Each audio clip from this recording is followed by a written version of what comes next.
אני אילי, והיום נדבר על מערכת הלב וכלי הדם. אנחנו שותים, אוכלים ונושמים בשביל שנוכל להמשיך להתקיים. אבל איך החמצן והמזון מגיעים לכל תא בגוף? ומה זה המחזור הגדול והמחזור הקטן של מערכת הדם?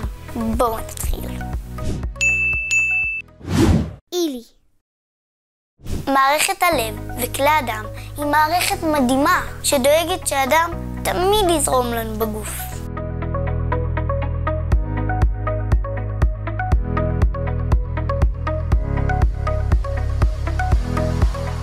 התפקיד של המערכת זה לספק לתאי הגוף את כל הדברים שהם צריכים באמצעות הדם. מערכת הדם נקראת גם מערכת ההובלה, כי היא מובילה חמצן, שומנים, פחמימות ועוד דברים לרקמות הגוף. היא גם אחראית לסלק את חומרי הפסולת שנוצרו בתאים, כמו פחמן דו-חמצני, ולהוציא אותו מחוץ לגוף.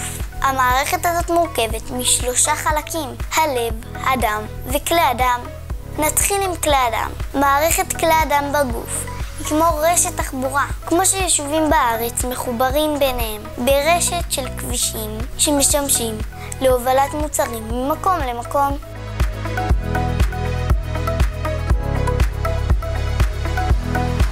ככה גם חלקי הגוף השונים מקושרים על ידי רשת של כלי דם. כלי הדם העיקריים הם עורק, וריד ונים.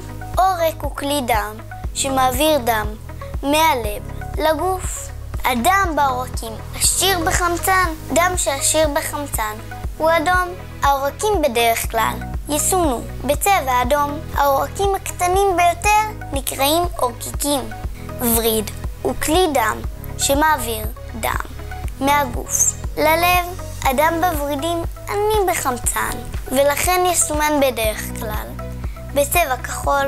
הוורידים הקטנים ביותר נקראים ורידונים. ההבדל בין עורק לווריד הוא כיוון זרימת הדם.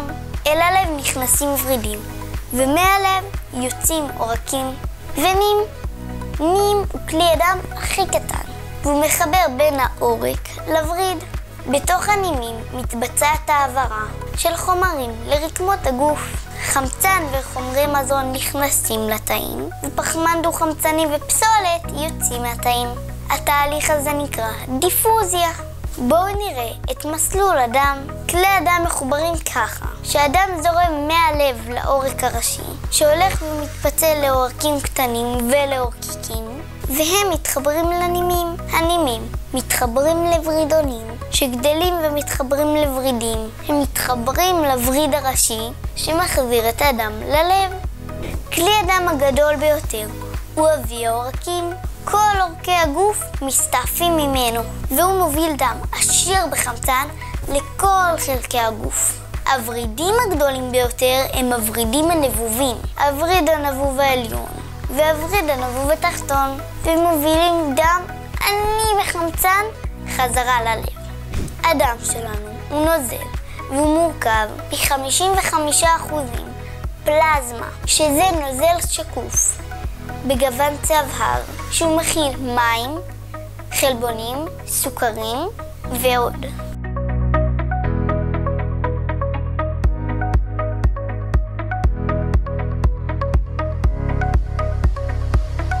חוץ מהפלזמה יש לנו 45% תאים, תאי דם אדומים, שמכילים המוגלובין. המוגלובין הוא נשא החמצן העיקרי בגוף שלנו. תאי דם לבנים שייכים למערכת החיסון ומגנים על הגוף מפני פולשים או מזיקים.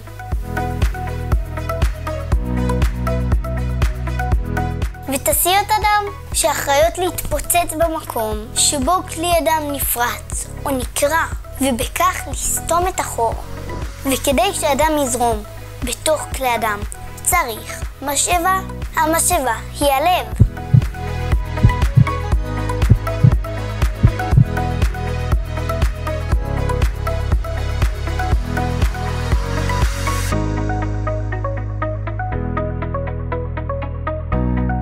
למה צריך משאבה במערכת ההובלה? כדי לאפשר זרימה מהירה של דם לכל חלקי הגוף, למרות הפיצול למספר עצום של צינורות, וגם כדי לאפשר זרימה נגד כוח המשיכה לכיוון הראש. הלב הוא הגורם המניע שדוחף את הדם ומזרים אותו בכלי הדם. הלב הוא שריר שעובד כל הזמן, גם כשאנחנו ישנים, והוא ממוקם במרכז בית החזה, עם נטייה קטנה שמאלה. הלב בגודל של אגרוף, והמשקל שלו הוא בערך 250 גרם.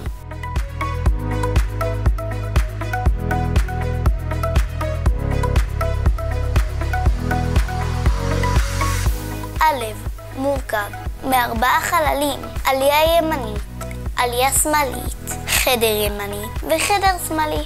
הלב מחולק על ידי מחיצה לשני חלקים, ימני ושמאלי. בכל צד יש חדר ועלייה, ויש גם 4 מסתמים. המסתמים הם חד-כיווניים, והם דואגים שדם שהגיע מכיוון מסוים לא יחזור חזרה מאיפה שהוא בא. דרך אגב, קולות הלב שאנחנו שומעים, הדופק, הוא כל סגירת המסתמים.